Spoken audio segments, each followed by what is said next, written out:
true off my chest. My husband wants me to be the mother to his affair child. It's romantic. What?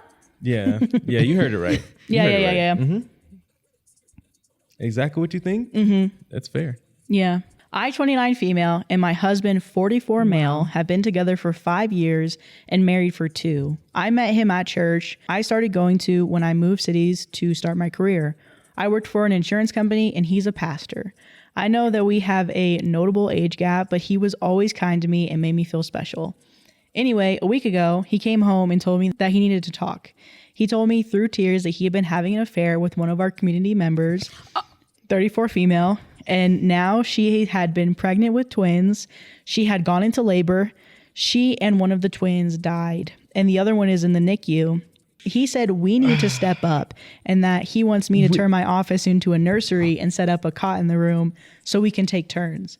I became distressed and told him I wanted some time to think and that maybe I was not sure I wanted to do this. He told me that I made a vow to him in marriage and that God had blessed us with a child, that this is our cross to bear, and that God will never give us something we cannot handle.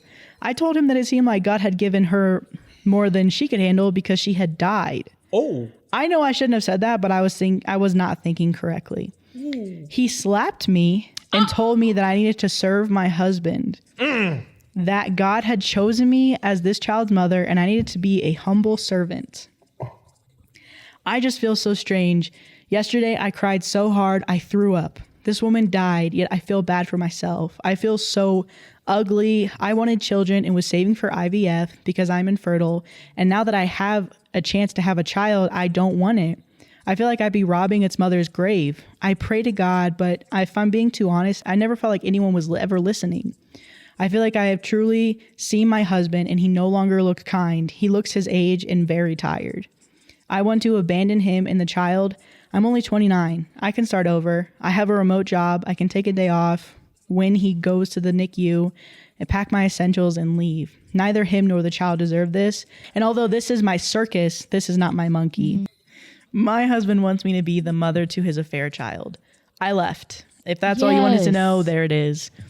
For those of you asking how the woman died, I get it. I invited you into my business. It was amniotic fluid embolism. I don't know much about those. I guess when they happen, things go wrong really, really fast. We lived in a more rural area, so they just weren't ready for something like that to happen. I didn't leave right away, as I know that I should have. It just wasn't easy. I stayed for 2 months. I knew if I did not at least try to make it work, I would not be able to live with it. Not because I wanted to save my marriage, but because of the what ifs keeping me up at night. Mm-hmm. I went to marriage counseling with my husband, but it was ultimately fruitless. Of course, it was Christian counseling. I felt like their goal was for me to forgive him rather than actually trying to help me. I was so utterly alone during that time. My parents and brothers are also religious. So even though they weren't happy with my husband, they kept urging me to do what a good Christian wife would do. I spent so much time. Which is what? Leave? Which is exactly what she did do? Mm-hmm. No, a good Christian wife would stay and forgive her man. Mm-mm. We not with the fundamentalist rhetoric. I spent so much time suffering in my own head that I began to realize that I was going through the motions, doing what I thought people expected me. I entered a state of derealization for that time, and that was an absolute mind fuck. The feeling of nothing being real, not even myself, was horrible. During this period, my husband brought his baby home, and while he tried to split the care 50-50 at first, he ultimately didn't trust me to look after the baby because I was lost in space. So he ended up being the primary provider. When I was with the baby, all I could do was think about how its existence ruined my life. It'll look at me with its big blue eyes, and I would just wish it would disappear. I would actively spend time resenting a baby. There was a time when I was thinking to myself, and I wished it would stop breathing. That was when I knew I needed to leave. I was blaming a baby and wishing ill upon it, and that was not okay to do. I don't remember much about this time besides that. It was mostly a blur otherwise. I sought services through my work to talk to a therapist, and I eventually came back to earth. She helped me make a plan. At no point did I fear my husband. I truly believe the slap was a one-off event. However, screw him. He doesn't deserve closure. On a night he had a long Bible study. He always took his baby with him because he didn't trust me. I packed my essentials and dipped. I met him pretty quickly after college. I didn't have much to take as for furnishings. I fit everything I wanted into 3 suitcases and 4 moving boxes. It all fit into my SUV after some mediocre Tetris skills.